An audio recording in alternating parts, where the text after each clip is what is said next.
Hello students, कैसे हैं सब बेटा। हमारा जो ऑपरेशनल रिसर्च है उसका हम असाइनमेंट प्रॉब्लम का टॉपिक कर रहे थे। उस दिन हमने हंगेरियन मेथड है जो सॉल्व किया था। तो इसमें अलग अलग केस हो सकते हैं, जैसे ट्रांसपोर्टेशन के क्वेश्चन में अलग अलग तरह के क्वेश्चंस आ सकते थे। इसमें एक तरह की प्रॉब्लम आती है अनबैलेंस्ड असाइनमेंट प्रॉब्लम।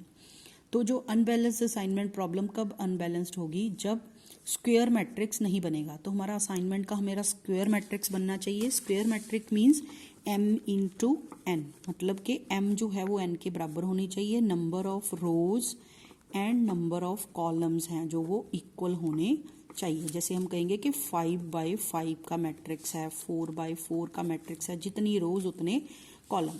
अगर जितनी रोज उतने कॉलम नहीं गिवन है हमें, तो हम बोलेंगे कि वो कौन सी प्रॉब्लम है, अनबैलेंस्ड प्रॉब्लम है। ये हमारी बैलेंस्ड प्रॉब्लम है।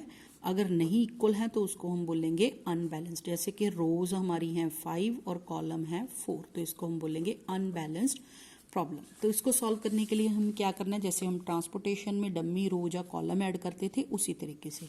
तो देखिए एक एग्जांपल से करते हैं। आपकी बुक में एग्जांपल नंबर 6 है। तो आपके पास W, X, Y, Z इस तरह से वैल्यूज़ दे रखी हैं मशीन्स, और इस तरह से काम क्या क्या काम उनसे करवाना है ABC दे रखा है। ये उनका कॉस्ट मैट्रिक है दे रखा है। तो मान लो कि हमने इस क्वेश्चन को सॉल्व करना है, तो हम क्या करेंगे, सबसे पहले देखेंगे कि ये हमारे पास कॉलम्स दिए हैं 4 और रोज दी हैं 3। तो ये एक स्क्वायर मैट्रिक्स नहीं है। तो सबसे पहले हमने चेक करना है कि ये बैलेंस्ड प्रॉब्लम है या नहीं है। तो ये प्रॉब्लम बैलेंस्ड प्रॉब्लम नहीं है। तो हम क्या करेंगे, एक डम्मी रो इसमें इंट्रोड्यूस करेंगे ताकि रोज और कॉलम्स हैं जो इक्वल हो जाएं और ये एक स्क्वायर मैट्रिक्स बन जाए, ताकि इसको हम आगे सॉल्व कर सकें बैलेंस्ड प्रॉब्लम बनाने के बाद। तो इसमें हम एक डम्मी रो है जो इंट्रोड्यूस कर देंगे इस तरीके से, डी या डम्मी भी लिख सकते हो आप इस तरीके से, और उसको जीरो कॉस्ट है जो असाइन कर देंगे। उसके बाद आपका क्वेश्चन सिंपल तरीके से जैसे हम पहले कर रहे हैं वही फर्स्ट स्टेप आपका कि आप रो रिडक्शन करोगे। इसमें से मिनिमम वैल्यू लोगे आप।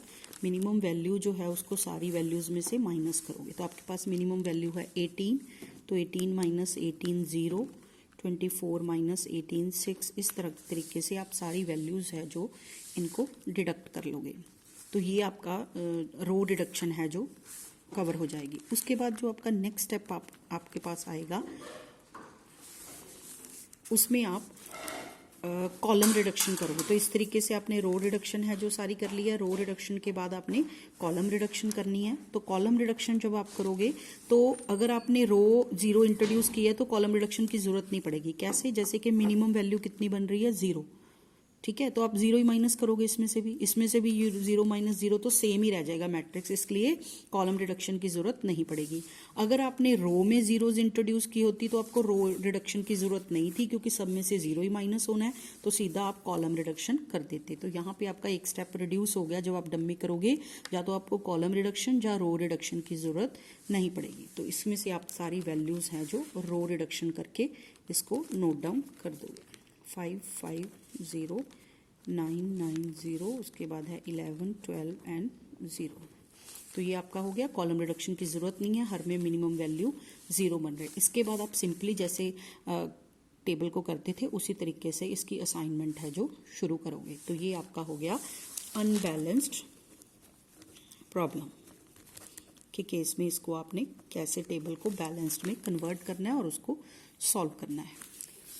नेक्स्ट एक टाइप ऑफ क्वेश्चंस जो आपको हो सकते हैं बेटा, that is maximization assignment problem. अब तक हम क्या कर रहे थे, कॉस्ट को मिनिमाइजेशन करना है। कई क्वेश्चंस ऐसे होते हैं जिसमें हमें मैक्सिमाइजेशन का क्वेश्चन दिया है कि प्रॉफिट को कैसे मैक्सिमाइज किया जा सकता है, किस तरह से जॉब्स असाइन करें मशीन्स को ताकि मैक्सिमाइज किया जा सके प्रॉफिट्स को, या सेल्स को मैक्सिमाइज किया जा सके। तो उस केस में ये मैक्सिमाइजेशन का क्वेश्चन है। इसको हमने उसी तरीके से करना है जैसे ट्रांसपोर्टेशन में किया था। हम इसमें से जो हमारी हाईएस्ट वैल्यू है टेबल की, सबसे हाईएस्ट वैल्यू, दैट इज इस टेबल में सबसे हाईएस्ट वैल्यू हमारे पास है 14। तो 14 में से सारे टेबल की वैल्यूज को क्या कर देंगे बेटा, माइनस कर देंगे। 14 माइनस 5, 14 माइनस 2, 14 माइनस 3, 14 माइनस 6, इस तरीके से हर एलिमेंट को 14 में से माइनस कर देंगे। तो ये जो आपका टेबल तैयार हो गया, ये आपका मिनिमाइजेशन कॉस्ट का टेबल तैयार हो गया। उसके बाद सेम तरीके से आपने इसको बैलेंस्ड है, अनबैलेंस्ड है, रो रिडक्शन, कॉलम रिडक्शन, उसके बाद स्कैन करना रोज को, कॉलम्स को, ऑप्टिमम सोल्यूशन निकालना, सेम तरीके से करना है। एंड में जैसे हम ट्रांसपोर्टेशन में करते थे, क्वेश्चन इसमें से हो जाएगा, असाइनमेंट इसमें से हो जाएगी। उसके बाद हमने क्या करना है, असाइनमेंट्स करने के बाद ये आपके पास असाइनमेंट्स हो गए हैं लास्ट टेबल में।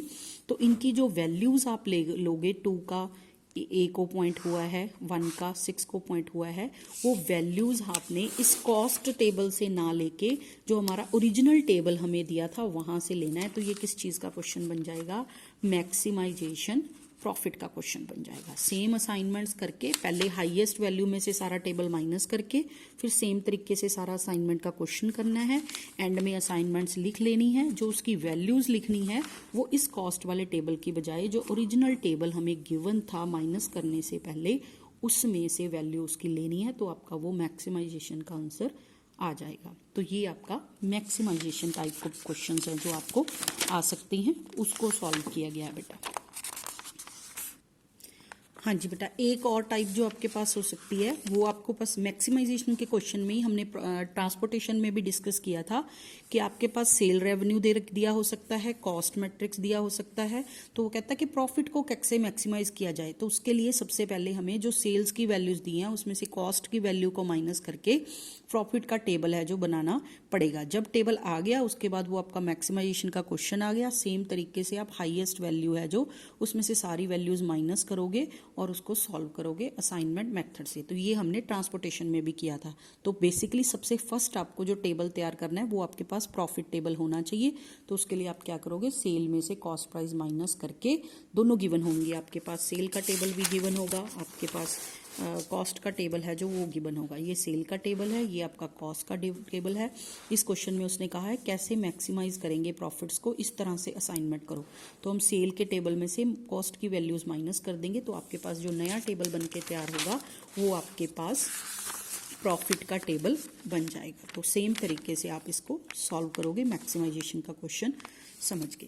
तो ये एक और वैरायटी होगी जो आपको क्वेश्चन है जो एग्जाम में आ सकता है। एक आपके पास बेटा है restricted type of problems, restrictions on assignment. तो क्या कर देते हैं, कई बार रिस्ट्रिक्शंस ऑन असाइनमेंट और प्रोहिबिटेड असाइनमेंट्स है कि एक बंदा जो है इसको यहाँ तो असाइन नहीं किया जा सकता, कि ये जो बंदा है इस बंदे को ये जगह दी ही नहीं जा सकती, इस जगह पे बंदा आ ही नहीं सकता। तो उसको हम इतनी मैक्सिमम वैल्यू दे देते हैं, उसको एम डिनोट कर देते हैं। एम डिनोट करने से क्या होगा, वो वैल्यू जैसे उसने बता दिया कि जो फर्स्ट है वो थर्ड पे नहीं आ सकता, उसको थर्ड कभी भी अलॉट नहीं किया जा सकता। तो आप उसको उसकी वैल्यू ना कॉस्ट वैल्यू एम लिख दो। जब आप उसकी कॉस्ट वैल्यू एम लिख दोगे तो वो वैल्यू सबसे बड़ी है। एम मतलब इनफाइनेट वैल्यू जिसको आप डिफाइन ही नहीं कर सकते।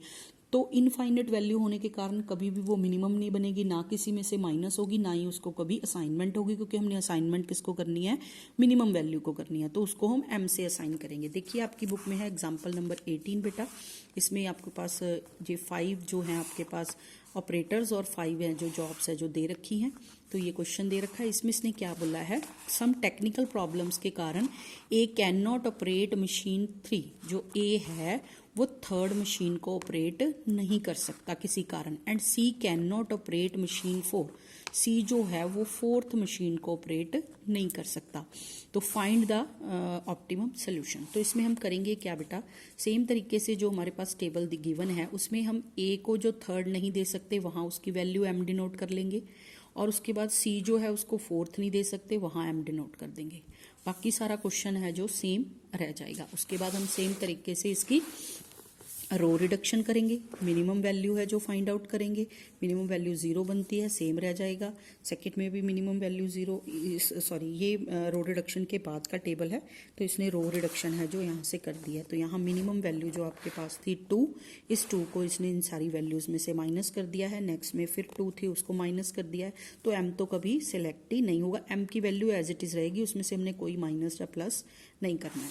तो ये आपका रो रिडक्शन हो गया। उसके बाद हम कॉलम रिडक्शन करेंगे और सेम तरीके से असाइनमेंट्स है जो हम उसको करेंगे। तो ये आपका जो टेबल है वो असाइनमेंट्स हैं जो आ गई, उसके बाद आप इसकी कॉस्ट है जो फाइंड आउट कर दोगे। तो अगर रिस्ट्रिक्शंस दी हुई हैं तो सिंपली हमने जिस चीज़ को कहा है कि रिस्ट्रिक्ट करना है उसकी वैल्यू को हम एम से डिनोट कर देंगे, तो जिससे कि उनको वो असाइन ही ना हो पाए।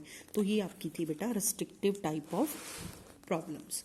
तो हमारा जो नेक्स्ट और 2 तरह की प्रॉब्लम्स रहती हैं, एक एयर क्रू प्रॉब्लम्स है और एक ट्रैवलिंग सेल्समैन प्रॉब्लम है, वो दोनों हमारी नेक्स्ट वीडियो में हम डिस्कस करेंगे।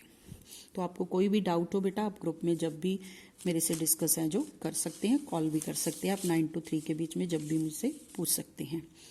होप सारे आप सेफ हो बेटा। तो मिलते हैं नेक्स्ट वीडियो में।